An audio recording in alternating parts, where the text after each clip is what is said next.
Welcome to Week 5 of UCLA Collegiate League of Legends, and this week we will be taking on the University of Alberta. We will be getting into the game quite shortly here, as we are going to be live from the UCLA Esports Training Center. And you guys ready? Go for it. Here we will see that UCLA has their pretty standard roster. We do have Straws coming in for DU, who was playing for most of this season. However, that is of no issue to UCLA, as we still have such a strong team. We have First Poro here on the Gragas with a tier start, definitely looking for a more scaling approach to the laning phase rather than taking a Dorn's Shield or a Dorn's Ring. That would allow for either more trading or for enduring more trades. We have the Hecarim in the jungle here, a nice oppressive, not terribly like in the meta jungler, but a strong jungler nonetheless. Corki obviously being such a menace right now, unfortunately has been hit with the extra minute on both the package claim time and when it comes out, being at 10 minutes and 5 minutes every other pickup. Doggo here is going to be playing the Aphelios, a really strong champion here. We'll see how he pilots it, as he does have a Lulu to bolster him, and as well the Lulu will be bolstering the other members of UCLA's league team. On the other side, we do have AFK Shadow from Alberta on Pantheon top. He will be running Ignite and Corrupting Potions, so we can only presume that he is definitely looking for some early game aggression. Udyr here in the jungler, a great and strong early game jungler that has a ridiculously great 6-camp clear. We're going to have to see just exactly how he chooses to clear, as we do see a bit of some hidden movements here. It does seem Alberta is trying to get away with a camp steal. Udyr does manage to get those chickens, and it's going to force Hecarim out of the jungle. And this is one of the issues with the Udyr into Hecarim matchup, is that Hecarim is not actually that strong until he's level 4, and he has those 2 points in his Q, that 1 point in W and 1 point in E. Until then, Udyr, who is relatively great at early game skirmishes, is going to have a great time just going into the jungle. He did get the smite there off on the Raptor, so that's where a lot of his early pressure came from. And it's going to be a matter of how he decides to continue his clear for maximum pressure onto Straws here. He will be taking the Raptor's camp here, just as Udyr took his. Udyr will be finding him, so it might be problematic. It won't end up actually being stolen once more, as Hecarim was able to finish it. Ghost does get popped here, as he's not trying to get caught up by the Nautilus here, who is moving upwards. Looking forwards on the team of Alberta, they do have an Ahri mid. Ahri has gotten a lot of changes as of late with a semi-champ rework. Her Q increasing in both damage and mana cost, her W increasing in speed given in terms of duration, her E no longer being a damage amp, and her R having charges being regained on takedown, making her a very easy threat, or a very hard to target threat, and very good at weaving in and out of fights. Here we see that most of the lanes have been pretty non-special, as the only thing truly interesting so far has been the Hecarim and Udyr pathing, as both junglers have actually taken a rather inefficient pathing in the attempt to kind of one-up the other.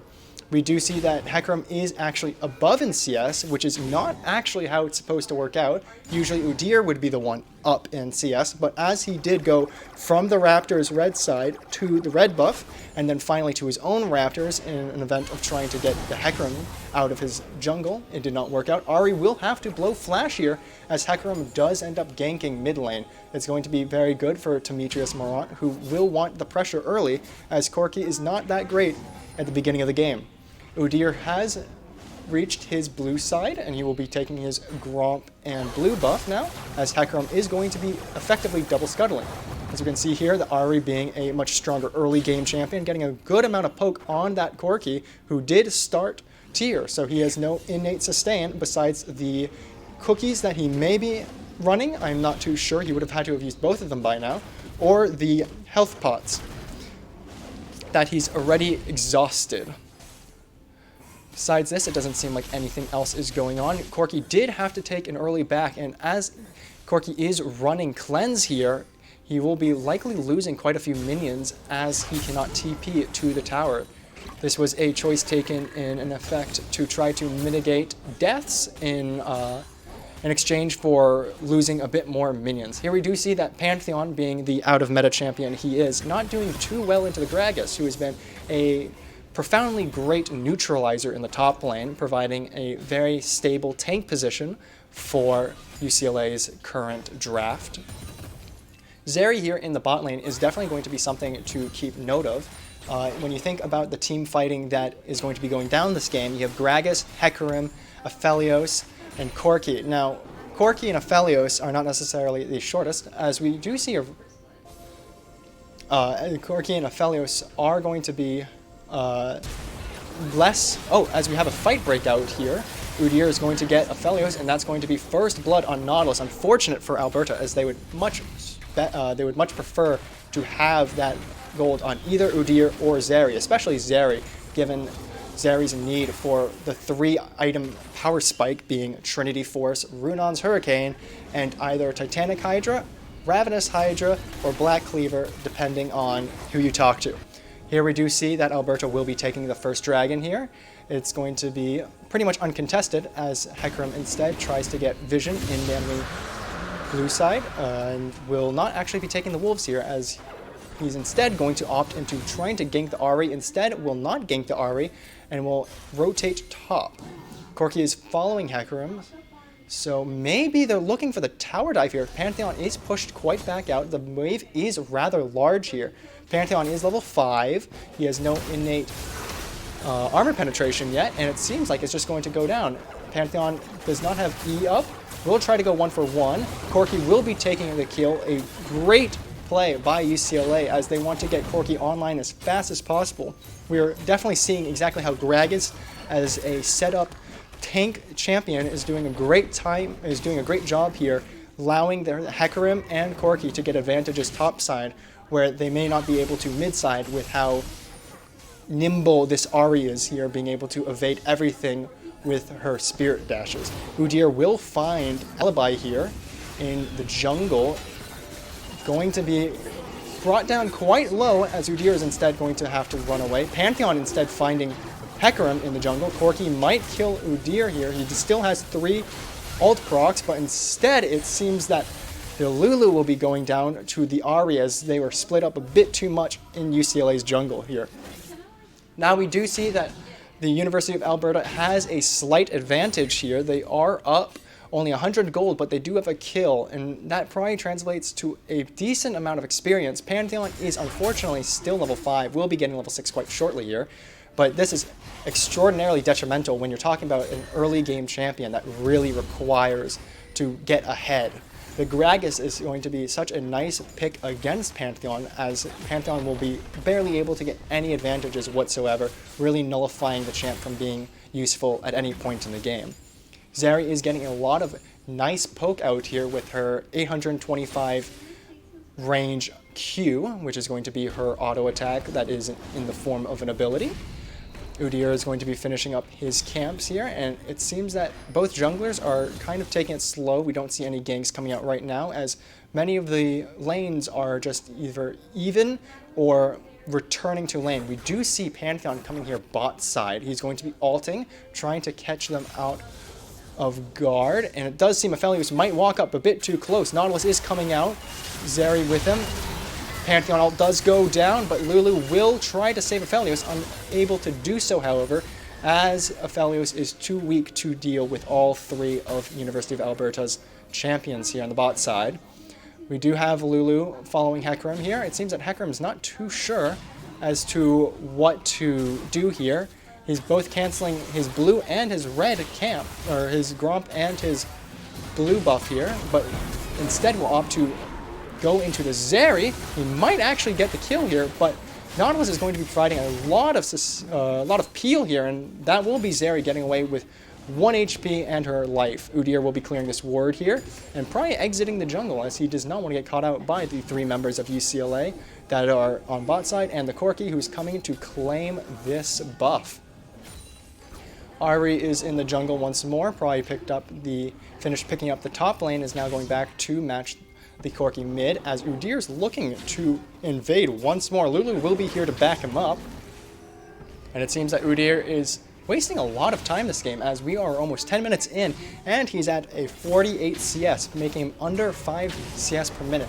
And when you're thinking about Udyr, and you're thinking about his prowess as a jungler, you really want to have like at least a 7, but even like an 8 or a 9 CS per minute. Maybe not this early in the game, but in general, as one of his benefits is being able to just go into the enemy jungle and just immediately erase camps. But he's just always finding the wrong time to invade, and he's just getting caught by the enemy jungler or Lulu or whoever is in the side of UCLA's jungle at the moment.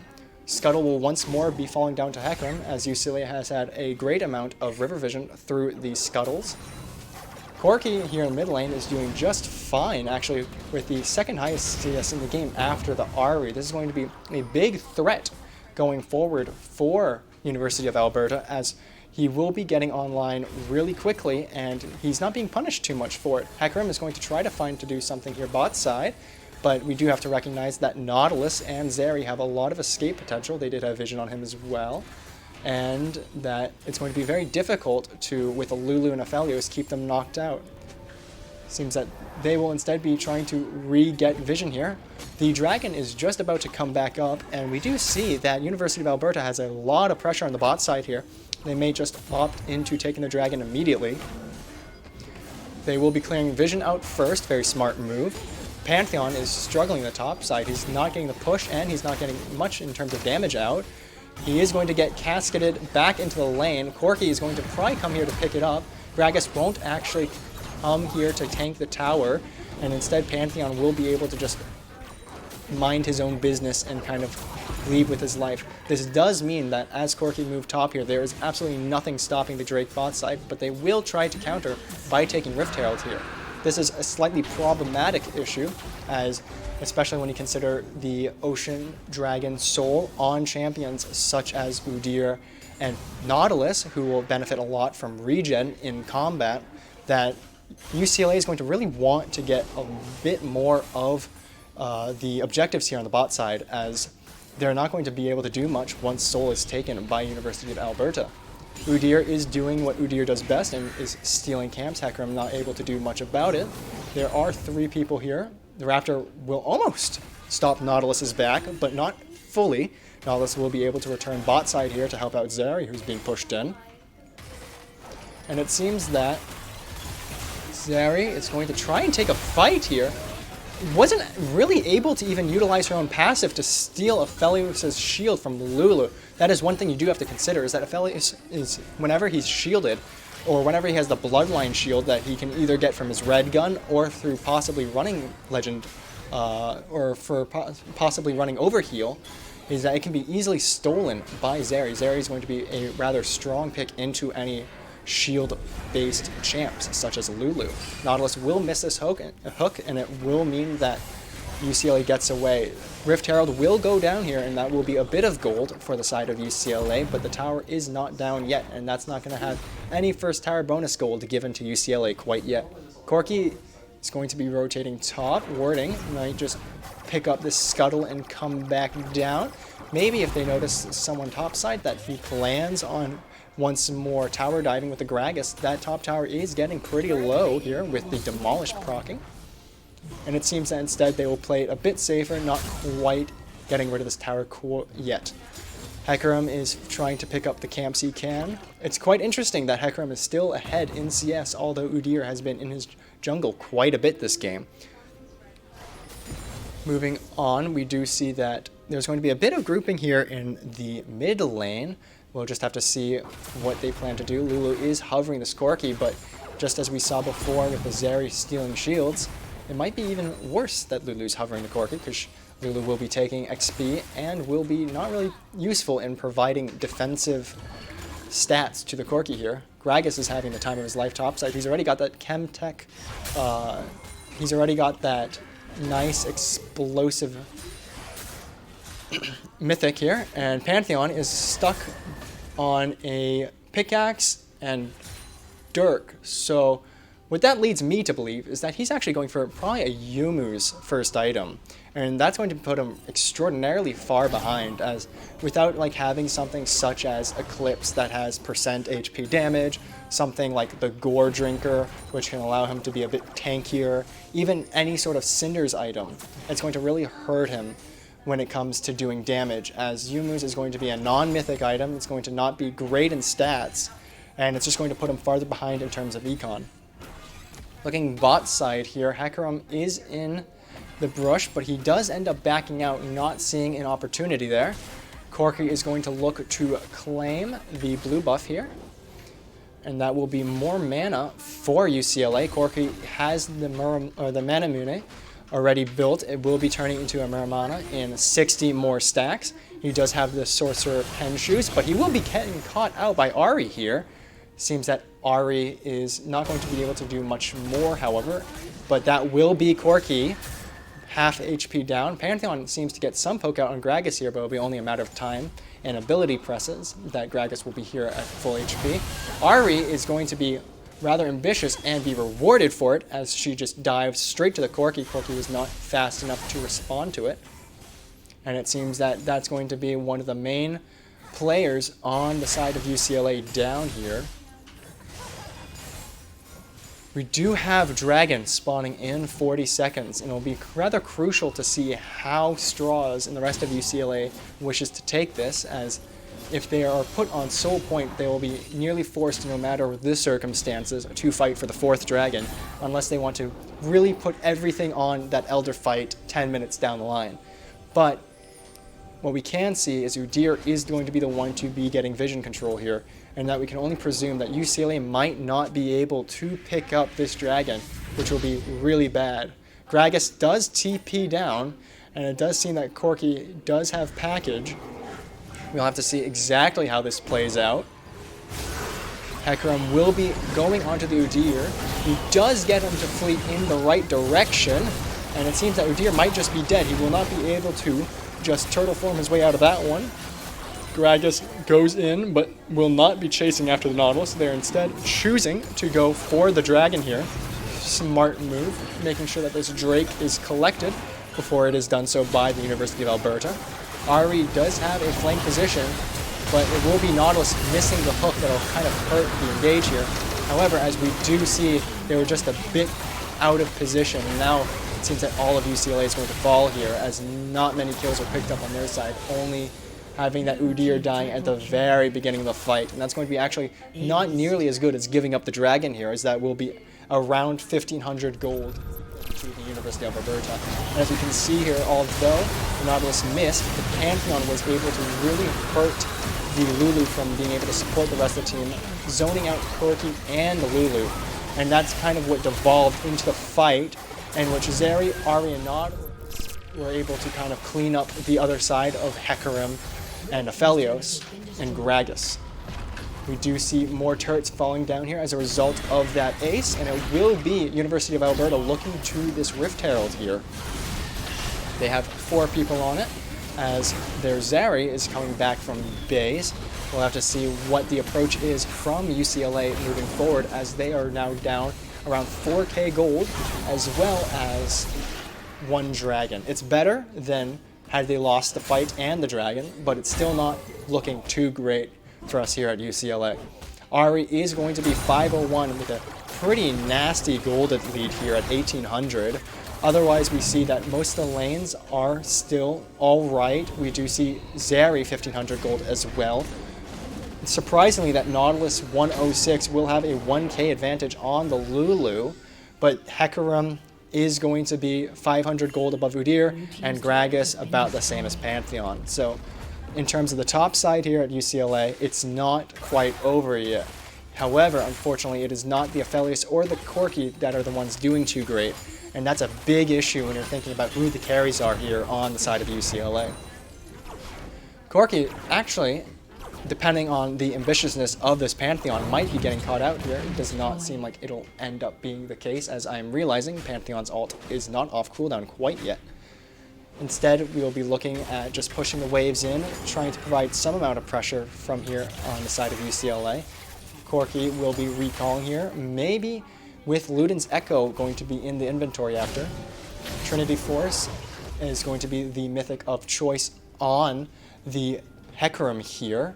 And we're going to have to see that into things such as Pantheon, Nautilus, and Udyr, that Trinity Force is going to be not great. I definitely find that the Chemtech is going to be a bit stronger here for the engage and the extra movement speed. I don't see Trinity Force going to be that much damage, although it will help in Straw's ability to mow down Hong Kong player and Goach. It does seem that topside, Gragas might be in a bit of an issue, as they were looking to move up. Nautilus and Udyr are going to be hovering the jungle here, maybe looking out for vision. Hecarim is going to be topside hovering Gragas, but he will be getting caught out, maybe. Instead, the Nautilus does not move forward, and Hecarim is going to look for the Pantheon. Pantheon has been engaged on by Gragas. Casket goes out, bringing him closer to Hecarim. Hecarim is getting a minion block just a bit, but he does get him with the ult, and it will be that charge that gets First Poro his first kill. Udyr and Ahri here have just picked up the scuttle, and they will be finishing up this wave here. Udyr probably going back to his Gromp. Zeri has pushed up bot side, and will be just hovering in this bush here, maybe seeing if there's anything potentially able to be done, but it will be that ping-pong of waves that shall continue. And now we're seeing that most champions are going to be getting closer to their second item buy. We do see the Winter's Approach on Gragas. That's going to be pretty decent in terms of giving himself a shield, which will help in 1v1 and side laning. But already, that Zeri is going to be really obnoxious to deal with if everyone on your team is going to be getting shields.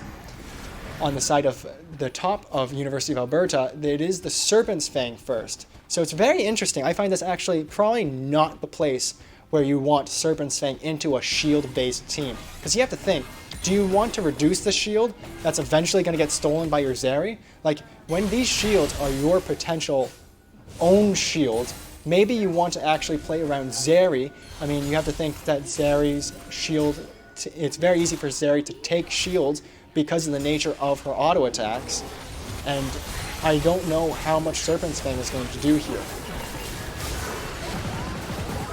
It does seem that there will be a pretty big engage here. There will be Gragas trying to disrupt, and it does seem that UCLA is going to get quite a bit here, as Hecarim with the Lulu ult is going to be a massive menace for University of Alberta. They will be ending up taking the Drake here, as Gragas and Aphelios are going to be charging up mid here. Corki will be soloing Dragon, and that will be hopefully gone to UCLA, as Nautilus, of course, is just going to ward and back off. No flash to try to steal it. They're going to also opt into the Baron here. This is one of their few opportunities, as they are still down 3 kills and 400 gold. It's going to be one of their best chances to actually get the Dragon. However, they have to take into note the Rift Herald here, top lane, and the Udyr, who's about to bounce in. Corki will find him first, though, and I don't think Udyr is going to do much here, as he's going to be wiped out pretty quickly. Actually, Gragas will take the initiative to go in, and it will be Udyr who steals the Baron Nashor. Unfortunately, Gragas was not there to kill him off quite quickly, and it was at 973, and it will be Goach who is going to clean up just a bit, jumping over the wall, killing the Lulu, stealing that shield. Corki will not be able to get it in time. We are going back here to the replay, and we will see just how this Udyr steals it. Corki does find this Udyr here, and it's going to be Udyr who goes onto Corki. Corki's going to get quite low, so he's going to jump over with Valkyrie. Gragas tries to contest, but in doing so, he's able to flash over and just immediately take that Baron. Now, as we can see, the Baron that has been attained by University of Alberta will be used to push in this mid lane here. It's going to be very difficult here for UCLA to do much, as they are going to be down that Baron buff, and that's going to be extra adaptive stats for University of Alberta, and those minions all amplified by that Baron buff. And now we're going to have to see exactly how UCLA manages to recover. This was a tremendous comeback by UCLA that has been absolutely stomped on by XZ4, who is able to get a absolutely lucky play of the century move here on the Baron buff. He will be going back and farming up his side of the jungle. He will not be instead pushing out the wave mid. They're going to be taking it a bit slow here. They did get that inhibitor, so that means that mid lane is going to always be pushing in. So they can either use that pressure to work around the side lanes or try to push in deeper into UCLA's base. We'll just have to see how the University of Alberta chooses to take this one forward. Zeri will be picking up red buff here, and Zeri is going to be an exceptionally obnoxious champion to apply red buff onto many champions at the same time with her mosquito-like and fast auto attacks. It will be really obnoxious to deal with the slows that will come out because of that red buff, and Zeri having access to extra just regen and survivability from the red buff will be just the worst thing to deal with here, as the Baron buff and all these little different additions that we're seeing here on the University of Alberta's team are going to add up. Ahri is going to be hiding this bush here, maybe seeing if Aphelios walks a bit too close up. Zeri will not hit her skill shot and instead will try to push out and get this tower. We are pushing both mid and bot here, and it will be the tier 2 on UCLA's side to go down, and it will be a 1-4 here as Pantheon is going to try to push closer into the Nexus turrets. It will be Hecarim trying to pick up this wave. It will not be too easy to do so, as especially with the guns we see on Aphelios. That sniper gun is not known for wave clear. It's going to be Corki, who's going to be largely dependent on wave clearing, and if he uses R too many times, that's going to significantly dampen his ability to contribute in the ensuing team fight. We do have Zeri getting a bit of poke out. Gragas not really caring with over 3k HP at level 14. Definitely a menace in terms of tankiness, but unfortunately that's not going to be what UCLA needs here. UCLA needs a miracle. UCLA needs their own amazing steal of their own, as they are down an inhibitor and lack a ridiculous amount of vision on the map as it is being cleared up by University of Alberta. These waves are relentlessly being pushed in, and it's going to be very difficult for them to act up in the minute where Ocean Drake will be coming out. This will be third Drake likely going to UOA here. We'll have to see how the fight goes, but I can only assume that it's going to be some sort of issue where the vision is definitely going to be problematic for entering into the jungle here. They will be looking to get this scuttle here, the Pantheon rotating over, and it will be actually UCLA who gets the first push on setting up vision here that Udyr has done such a good job of wiping out. Nautilus and Udyr are going to be walking up as Ahri is already in the mid lane. Ahri pushing out this lane for a bit of mid lane prio. Nautilus missing the hook on Gragas, not that it would do much. And it's going to be actually now University of Alberta who has the priority here. And University of UCLA is going to have to work in their way through this river here. It's going to be a 4-man mid here by UCLA, possibly trying to take this tower out actually. Corki has immense wave clear and a decent amount of range here. Lulu still not with him yet. Ahri in a fantastic flanking position here. There's no vision, as you can see, by UCLA, and Ahri just has free reign over this jungle. However, there is that one word in that brush there that she might pass over. However, she is not there quite yet, and it will be UCLA who moves closer to her side. This would be very detrimental if she can get in without being noticed. Hecarim and Pantheon having a bit of a fight here. Hecarim will not be sent over the pit, and that's monstrously bad if the fight were to go that way, and it's not going to, as Corki Valkyrie's in with the package. It's going to be Gragas following up, and it seems that UCLA had a good start, but Ahri being so fed, those ults just stacking up one after another, and it's going to be the tankiness and the coordination of University of Alberta that actually takes away this dragon here. And as we see, the death timers are 20 seconds and up on the side of UCLA, and it's just going to be game over here as University of Alberta does push in with their 3 dragons, with their 4 alive members. That Nautilus there in the last fight of the game was able to soak up a lot of pressure and disrupt quite a bit. Corki's package did separate a huge amount of University of Alberta's team, but it will not be enough for the win. We are going to be going into the second game here shortly, as we can see that what we had was an unfortunate game where a lead was caught out of UCLA and University of Alberta was able to just run with it. The Corki was not able to carry and was instead just gutted time after time. We will see you shortly for game number 2 of University.